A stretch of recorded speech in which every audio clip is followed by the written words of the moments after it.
Now we're going to look at something called combinations, and in particular the C formula. It's very closely related to the P formula. P stands for permutation, C stands for combination, but a lot of people will say choose because that's usually the word we use to describe when we use this formula. The formula itself is going to, again, just rely on all those factorials. For this one, there's actually three notations. So there's the second two notations, the NCR and the CNR, that are consistent with the P notation. This other notation is called a binomial notation, or the binomial, we'll see coefficient, and we'll talk a little bit more about that later.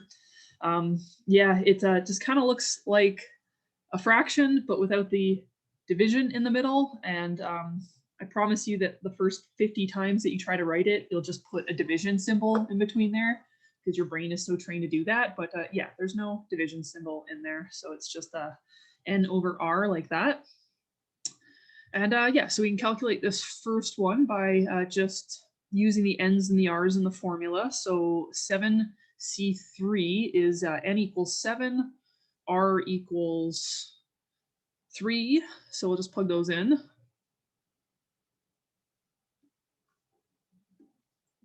So 7 factorial divided by R factorial, 3 factorial over 7 minus 3 factorial. And so that's going to equal 7 factorial over 3 factorial, 4 factorial. We can work all of those numbers out. None of them are too big. So this is 5040 divided by 6 times 24. And I'll just do all of that in one go now.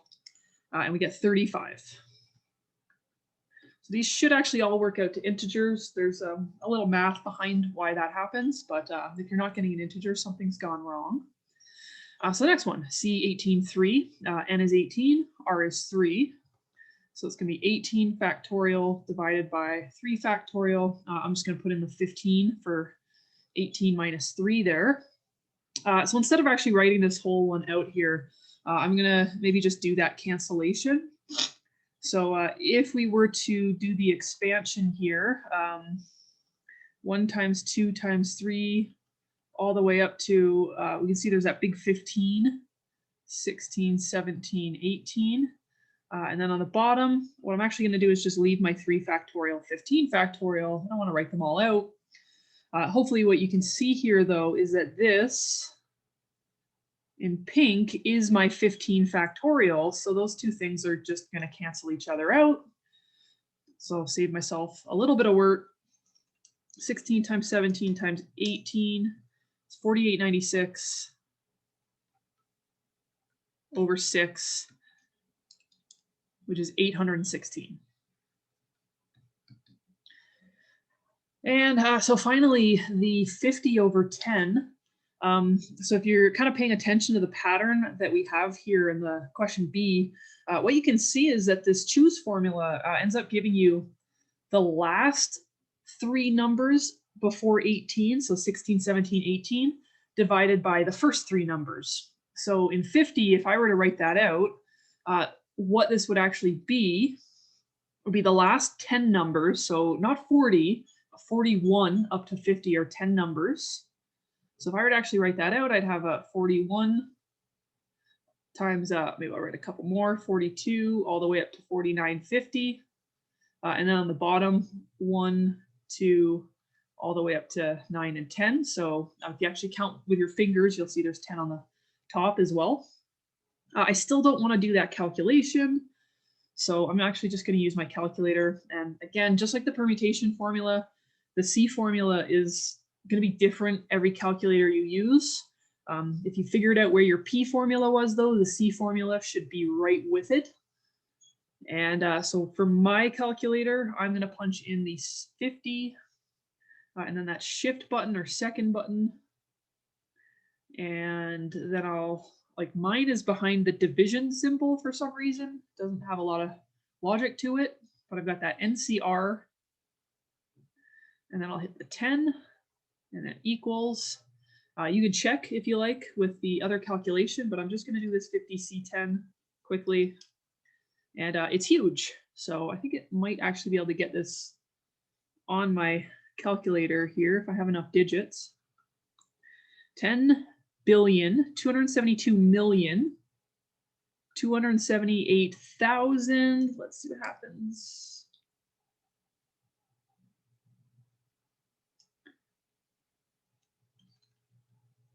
Hold on. I'm trying to get that last digit.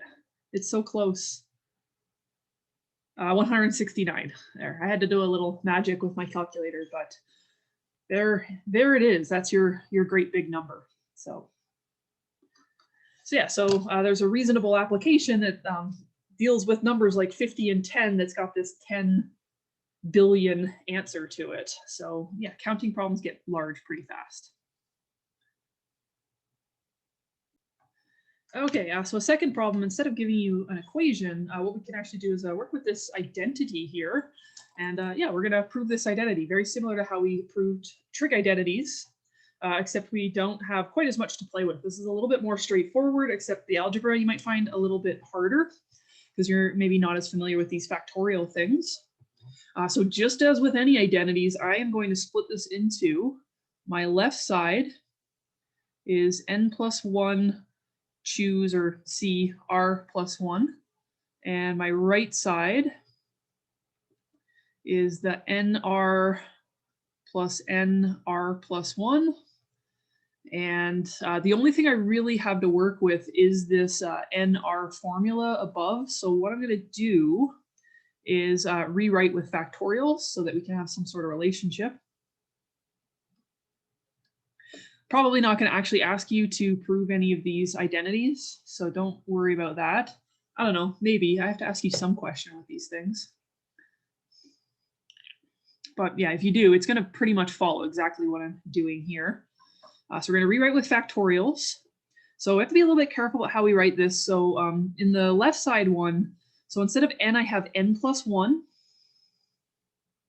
So make sure I use brackets. And on the bottom, it's r plus 1. And then what I'm going to have here is that's actually n plus 1 minus r plus 1. And so if I clean that up,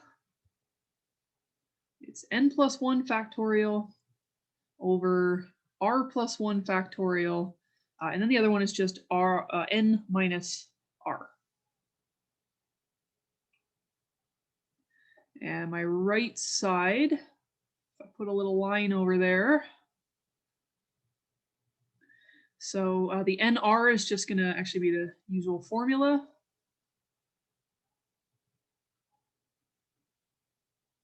And the nr plus 1, just need to be careful on that r plus 1. So I'll have a r plus 1 factorial. And then it'll be n minus r. And then minus 1 because I have to subtract the 1 from the r plus 1. Just did feel like writing that in an extra step. So what I've got now is the right-hand side is obviously a little bit more complicated. I can do a little bit more with that. So that's what I'm going to do. Basically, I'm going to try to find a common denominator. Now, these denominators, if you remember, these are all these like great big products of things. So there's many, many factors in these denominators.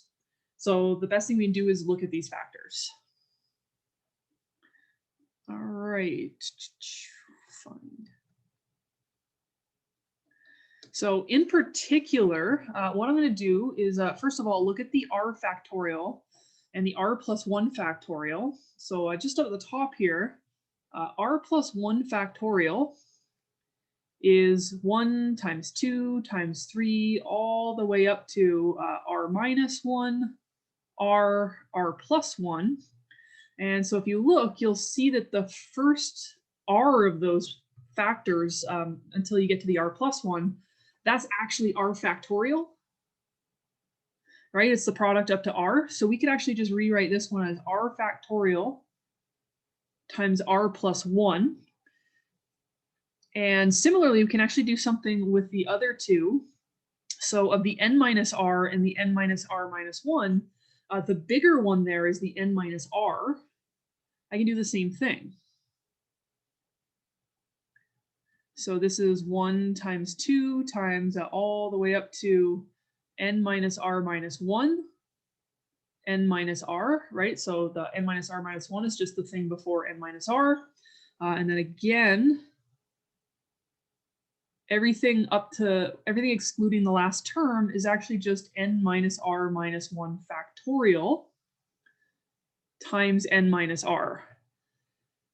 And so if I actually rewrite them like that, they sort of look a little bit more like the other corresponding factorial on the bottom. So that's what I'm going to do. Yeah, n factorial. And then what I've got is, so my r factorial is going to stay the same, but the n minus r factorial is n minus r minus 1 factorial times n minus r. And the second term is also n factorial over, the r plus 1 is now going to turn into r factorial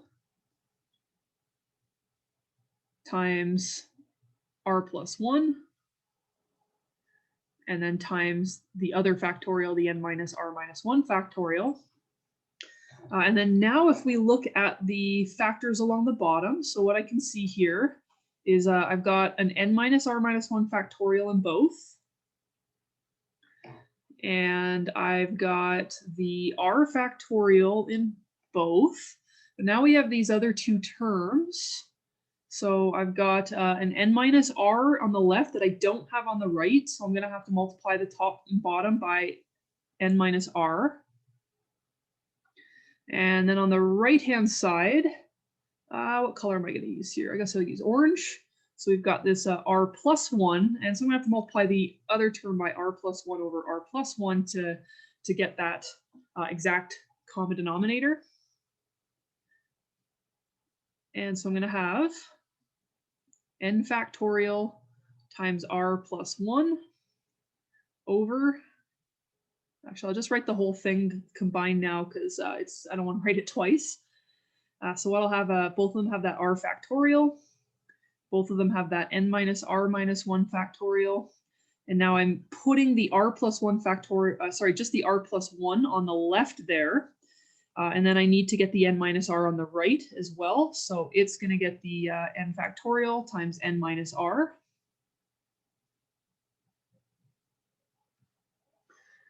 And I'm almost done here.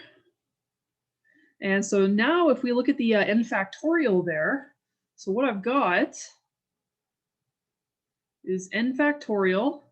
And now I can kind of, I can factor the n factorial from these two things. So it would be r plus 1 plus n minus r. And hopefully you can see that the r's are going to cancel there.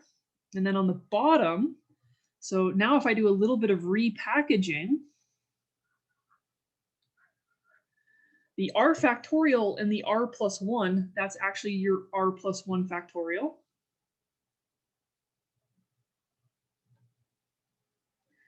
And the other two terms, again, just coming from what's in blue, the other two terms are exactly your n minus r factorial.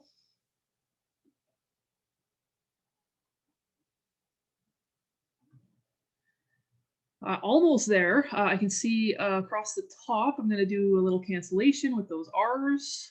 It's actually just n factorial times n plus 1.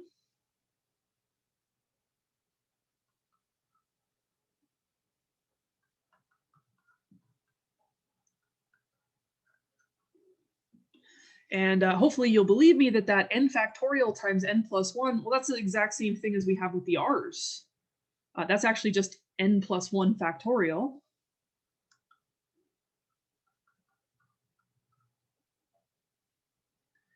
And I'll just clean this up. Yeah, my n plus 1. Oh, sorry, my writing got bad there. This was a r here, not an n. That was just me not being able to read my own writing. R plus 1, because otherwise it's not doing what I want it to be. R plus 1 factorial divided by n minus r factorial. That's my left side. That's exactly the left side. So yeah, that's it's tricky for sure. It requires some comfort level of moving inside and outside of your factorials. You could also do it by just like writing the great big expansions with the dot, dot, dots, like I have on the top right, and then just like seeing on the left side and right side how you get the exact same things left over when you do all your cancellations. It's a lot more writing because you have all these like big piles of numbers, and it's a little harder to stay organized, but it should also work. But yeah, this is a really, really fundamental proof for something that we will actually use in the actually the very last section of the course, talking about the binomial theorem and Pascal's triangle. It's actually just this. This is, if you ever heard of Pascal's triangle, it's this. So.